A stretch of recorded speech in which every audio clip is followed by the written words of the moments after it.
Across the globe, freshwater resources are under unprecedented pressure. From the sprawling urban centres of developed nations to the remote villages of developing countries, access to clean and sustainable water is becoming increasingly precarious. Climate change, pollution, population growth and industrial demands are all contributing to a growing global water crisis. Amidst these global challenges, the island of Borneo faces its own unique set of water-related issues. Borneo, renowned for its rich biodiversity and dense rainforests, is blessed with abundant freshwater resources. However, this natural wealth is not immune to the pressures of a changing world. In the march toward modernity, forests have long stood as silent guardians of our planet's freshwater resources. Yet, as urbanization accelerates, these verdant sanctuaries are increasingly sacrificed, leading to profound and often unforeseen challenges for our freshwater systems. Climate change dan juga urbanization menyebabkan banyak dia punya cabaran untuk kita yang kita hadapi dalam kita mengatasi alam sekitar di negeri Sarawak ni lah. Pembukaan tanah-tanah baru ataupun untuk bandar-bandar baru, pembesaran bandar baru menyebabkan banyak water supply kita seperti mana tadi, catchment area kita terpaksa dibesarkan juga, menyebabkan penggunaan air tersebut amat diperlukan di kawasan-kawasan yang dibangunkan. Forests play a crucial role in the hydrological cycle, acting as natural sponges that absorb rainfall, filter water, and recharge aquifers.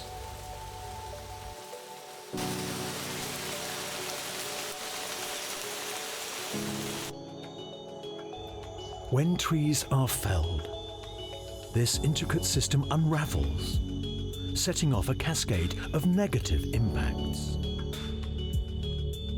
One of the most immediate consequences of deforestation is increased surface runoff.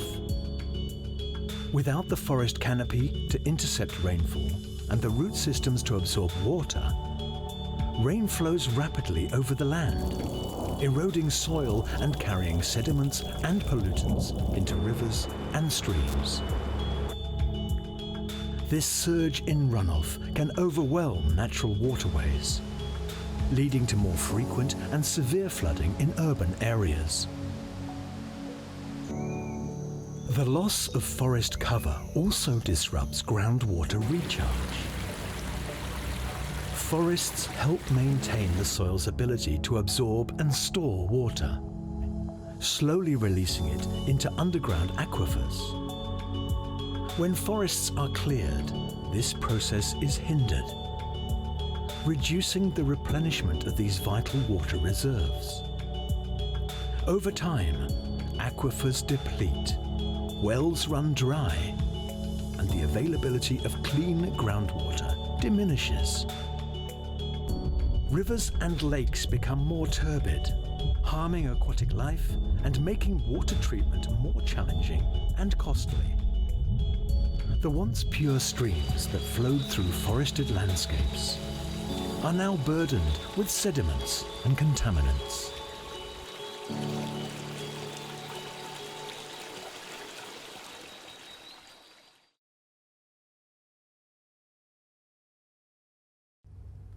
Deep within Sarawak's lush landscapes lie expansive peatlands, vital ecosystems that cradle an immense reserve of fresh water.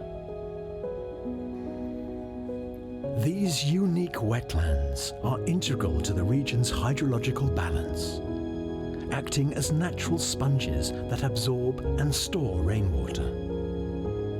However, as these peatlands are increasingly drained and cleared, they become susceptible to destructive fires, setting off a chain reaction that imperils both land and water.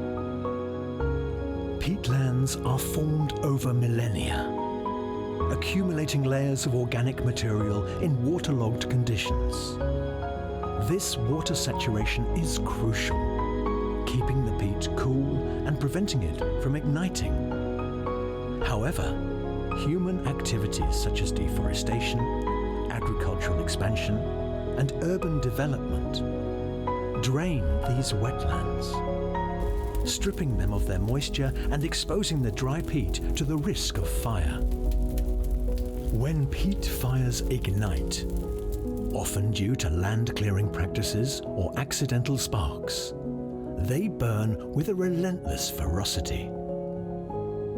Unlike surface fires, peat fires smolder underground, fueled by the rich organic matter within the soil. Apa yang berlaku di Sarawak pernah berlaku juga, ada kebakaran pit fire menyebabkan air kita semakin kurang. Boleh menyebabkan semakin kurang. Apa yang berlaku di Miri sekarang kan, di Kuala Baram banyak ada terdapat pit fire berlaku, dan juga di Mukah. Sebab itulah kita di pada Jabatan Pengenalan Sedara ini kita ada membuat check dam untuk mengatasi benda tersebut. The impact of peat fires on freshwater resources is profound and multifaceted. One of the immediate consequences is the contamination of water supplies. As fires burn through peat, they release a toxic cocktail of chemicals and heavy metals. These pollutants seep into rivers, lakes, and groundwater, compromising the quality of drinking water and threatening the health of local communities. Moreover, the loss of peatlands disrupts the natural hydrological cycle. Peatlands act as buffers, absorbing excess rainwater during heavy rainfall and releasing it slowly during dry periods.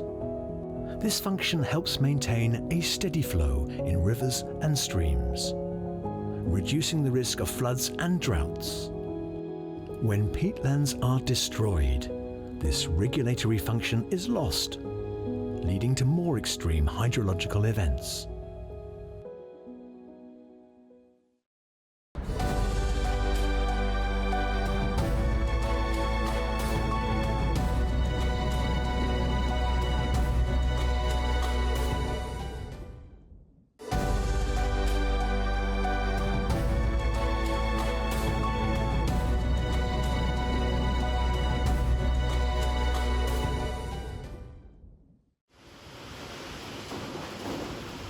The signs of climate change are becoming increasingly evident in Sarawak. Rising temperatures, shifting rainfall patterns, and more frequent extreme weather events are altering the environment in profound ways. The consequences of these changes are far-reaching, affecting ecosystems, communities, and the very fabric of life in this unique region. Kalau climate change ni, the whole world terlibat. Kalau tengok cuaca dah makin meningkat sampai 55 degree Celsius. Kalau Arab Saudi memang biasa benda tu lah. Dan kalau kita tengok, dia orang kata El Nino. Kalau dia orang study, El Nino memang banyak berlaku sekarang. Jadi Sarawak memang we are not left out. We kena terlibat juga. International Panel on Climate Change, IPCC, produces climate change forecasting reports for the whole world, including Asia, Southeast Asia, and Malaysia. It is reported that we might see changes in terms of the extreme events such as droughts and also extreme rainfall, while the balance of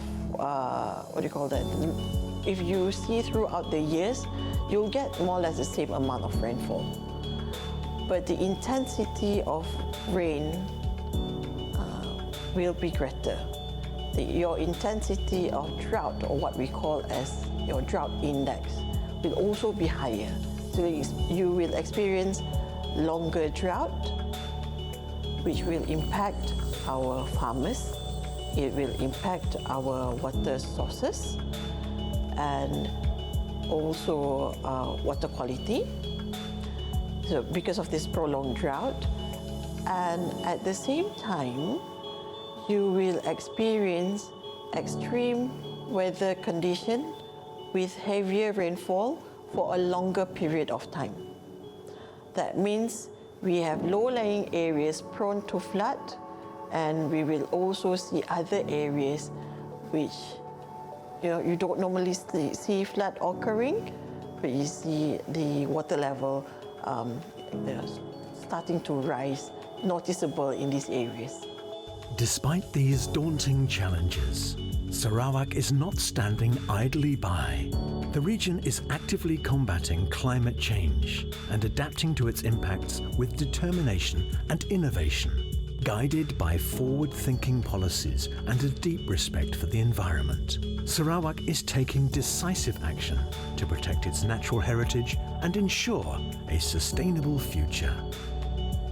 Alhamdulillah, kalau kita tengok di Sarawak ni, kita ada Sarawak Water Ordinance. Kita memang ada Sarawak Water Ordinance di mana kita telah menubuhkan Sarawak Water Authority pada tahun 1994. Dalam Sarawak Authority tersebut, dia punya comprise of a few department kat situ, agensi kat situ, di mana apa-apa perancangan kita, especially on pembukaan tanah tadi kan, we akan duduk sama berbincang the way forward, how we handle those things lah. Even to the extent that we can find those people doing the illegal thing on that particular development. Ordinance tersebut telah ditubuhkan since 1994, lama dah. And then baru-baru ini tahun lepas kita telah bermesyuarat yang telah dipengerusikan oleh Yang Berhormat Setiausaha Kerajaan Sarawak, di mana insya-Allah dalam masa terdekat ni kita akan beberapa pindaan yang akan buat kepada State Water Authority tersebutlah untuk menghadapi cabaran baru kita, di mana especially on the climate change tadilah. DID ni kan banyak terlibat ataupun one of the main technical agency yang terlibat secara langsung dengan water resource dekat Sarawak. Contohnya kita ada bahagian-bahagian yang terlibat langsung. Saya nak bagi ke sini, kita ada bahagian hydrology dan juga water resource. Kita ada river basin management and coastal zone. We have a flood management. Kita ada storm water management dan juga rural infrastructure development. Di bahagian-bahagian inilah yang terlibat secara langsung dengan water resource dekat Sarawak. Pendekatan dia diambil oleh Jabatan Pengeluaran Malaysia, di mana kita juga terlibat secara langsung dalam National Water Balance Management ataupun dipanggil NAWA, di mana dalam itu banyak instrumen-instrumen yang perlu digunakan ataupun cara-cara kita untuk melaksanakan penggunaan air. Contohnya dalam NAP sistem tersebut telah digariskanlah, menyebab kita mempermudahkan kita untuk melaksanakan apa-apa perancangan. Yang keduanya adalah custom guideline. Ini telah dihasilkan oleh Jabatan Pengenalan Sarawak. We have the third edition now. And then apa-apa pembangunan, contohnya kita nak minta kelulusan State Planning Authority, okey, kita memerlukan Jabatan Pengenalan Sarawak untuk memberi input, di mana without the input from us, how we manage the water flow at the particular development, without our input, SPA tak akan lulus. Itu merupakan satu, alhamdulillah benda ni telah diiktiraf ataupun telah di-endorse by YB last year. Jadi kita Jabatan Pengenalan Sarawak amat inilah terima kasih kepada Yang Amat Berhormat supaya benda ni kita nak mengelakkan keadaan contohnya banjir. That's why we need this custom guideline to be imposed before you approve the State Planning Authority punya itulah plan lah. Alright. Kita juga ada IRBM, they call Integrated River Basin Management. Untuk sungai-sungai di Sarawak yang 22 tadi, kita mempunyai plan how we develop that particular area di seluruh Sarawak. Kita dah buat kajian tersebut dan apa-apa perancangan daripada pihak negeri, we have to report that particular plan.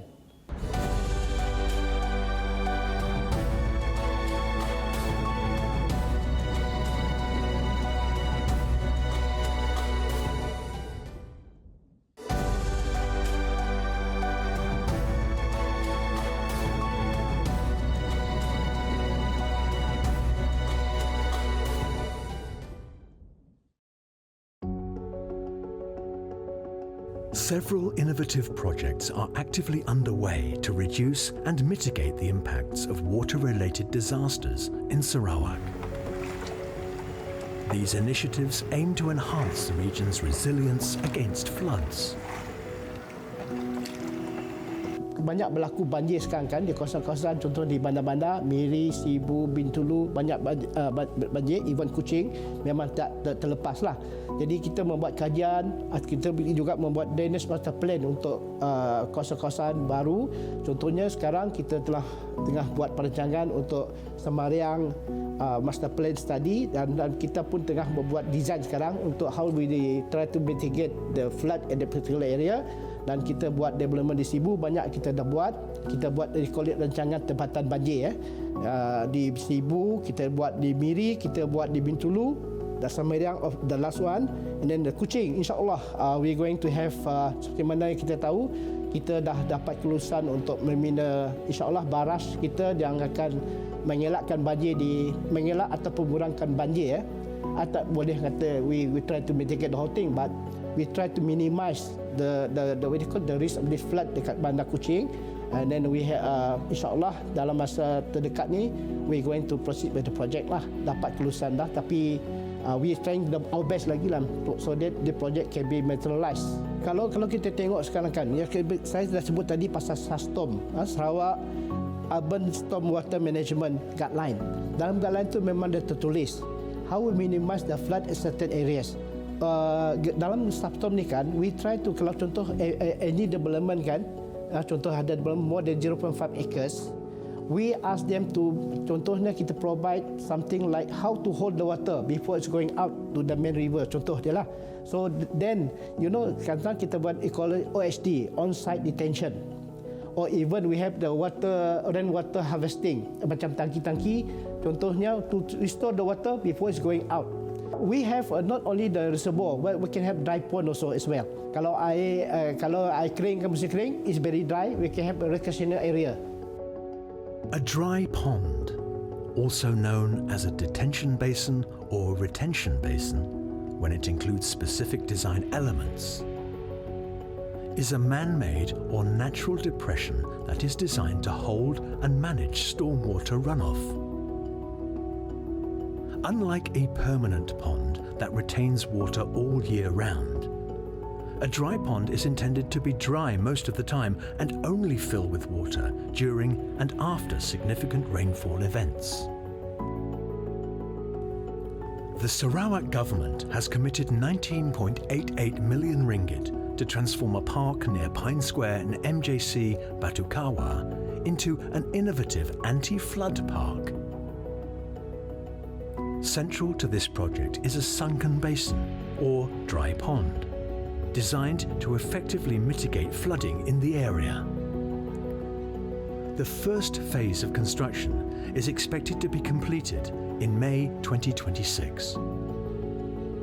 This initiative marks a significant step towards enhancing flood resilience and protecting local communities.